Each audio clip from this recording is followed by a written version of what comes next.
Пробежать 100-метровую полосу препятствий за 18 секунд. Такое под силу только настоящим профессионалам. В Ижевском районе столицы Коми прошли ежегодные состязания по пожарно-спасательному спорту. Вот уже больше 30 лет огнеборцы всей республики собираются, чтобы посоревноваться в своих умениях и почтить память погибших коллег.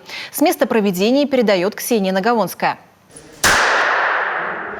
Традиционные соревнования по пожарно-спасательному спорту прошли сегодня в Ижевском районе Сыктывкара. Вот уже 31 год подряд юные огнеборцы участвуют в эстафете в память о погибших героях, которые защитили других ценой своей жизни. Мемориал погибшим пожарным Республики Коми ежегодно собирает родственников, товарищей, коллег погибших, ну и, конечно, подрастающих спасателей.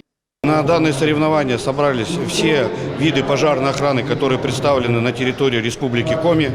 Это и наши профессиональные пожарные спасатели, это же и Монди СНЛК, это же и Газпром Трансгаз Ухта, свои профессиональные пожарные представили.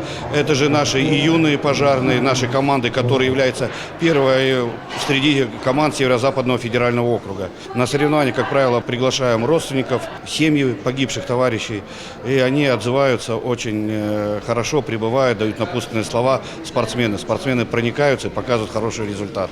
Всего спортсмены проходят 2 этапа. Первый – 100-метровая полоса, где важна не только скорость, но и ловкость. Преодолеть препятствия, пробежать по узкому коридору с пожарными рукавами и правильно прикрепить их к трехходовому разветвителю, или так называемому раку. И все это за считанные секунды. Следующее испытание – подъем по штурмовой лестнице в окно 2-го или 3-го этажа. К слову, из 8 команд в соревнованиях приняли участие 2 женские. По скорости девчонки явно не уступали сильному полу, но все же моментами волнение давало о себе знать. Очень сильно, волновались. Все у них в руках сыпалось, что очень странно. Обычные наши домашние соревнования, а волнение как на чемпионате мира. Посмотреть на забеги родственники погибших приходят с удовольствием. Так и Наталья вместе с сыном каждый год посещает соревнования. Ее муж Александр Корзун погиб 31 год назад, защищая своих товарищей. 22-летний младший сержант, находясь на задании, в одиночку приступил к тушению здания, обрушение которого могло привести к гибели рабочих. Именно после него мемориал погибших начал свое существование. Соревнования проводятся уже больше 30 лет. Самый первый был как раз вот мой муж, погибший молодой парень, которому было 22 всего года, у которого остался сын.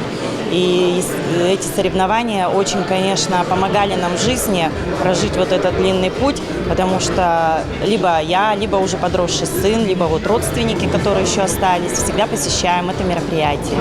Молодое поколение с радостью и гордостью принимает участие в состязаниях. Юноши, девушки, дети от 10 лет. Все они стараются стать лучше, чтобы в будущем помогать другим. Ксения Наговонская, Олег Жуковский, телеканал Юрган, Ижевский район.